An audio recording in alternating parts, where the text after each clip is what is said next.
teaching them their worth and dignity and showing it to them, both to the girls that know their dignity, but even to those that don't.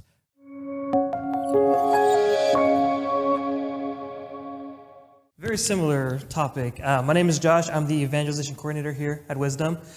So I'm on mission, and we have amazing women, our sisters here on mission as well. There's a lot of time I'm also alone, especially on campus. And you talked a lot about identity, but this can go into different truths. How would you say, for me as a brother, trying to help younger women and the sisters, either here at Wisdom or on campus, know their identity and truths, but doing that prudently? That's a really good question. Yeah, that's a really good question. So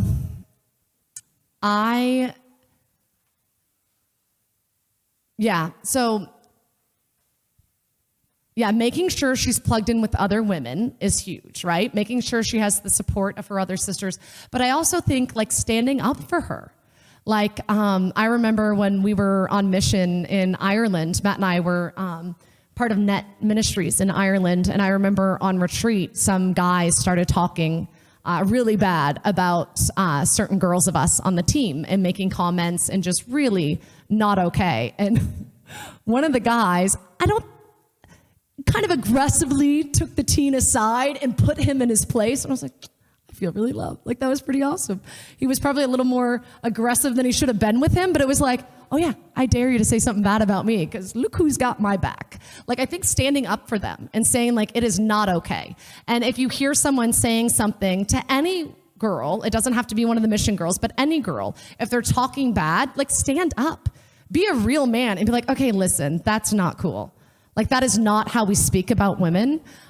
Being in Texas, I don't know if it's still like this, but back when I lived here, I remember being at bars in college, and someone starts like cursing or just really talking dirty, and there would normally be a guy that'd be like, excuse me, there's ladies present, and the conversation would like end, and we'd like go along with the conversation. And sometimes it wasn't even a person in our group, it was like an outsider, and I love that. And I remember even thinking sometimes like, old guy, kind of funny, you know, like what's old, but secretly being like, thanks, little old man, you stood up for me, you know?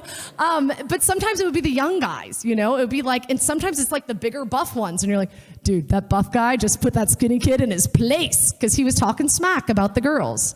And I think treating someone with respect and dignity and watching your interactions with them, watching the way, I think emotionally especially, I think is more where we struggle, but teaching them their worth and dignity and showing it to them, both to the girls that know their dignity, but even to those that don't, right? So looking at them in the eye and not objectifying someone, even though she maybe is advertising herself as someone that should be objectified. She shouldn't be, and you should help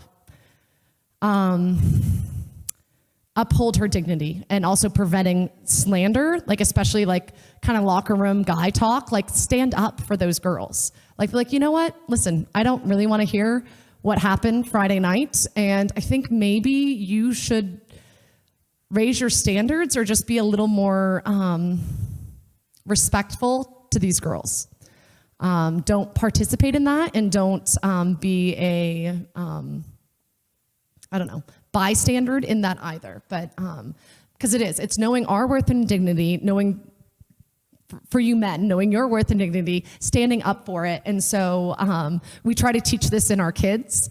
And so we tell them, like, boys, you need to be gentlemen. Like, this is what it means to be a gentleman, you know? And so I remember just recently, my son Peter is 6 years old, and we were going into a coffee shop, and this girl was holding the door open. It was a college student, and he was letting us in, and I said thank you, and I walked in. The girls did the same, and Peter's like, no, you go in. I a gentleman. And he holds the door, all proud of himself, and she's like, oh, why, thank you. And she walks in, I'm like, I bet you. She went back to the college campus, and it's like, the cutest guy held the door open for me today.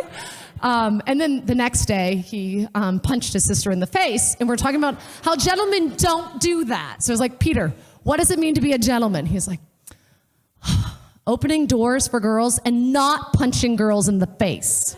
I'm like, yes, that's very important. Do not punch girls in the face.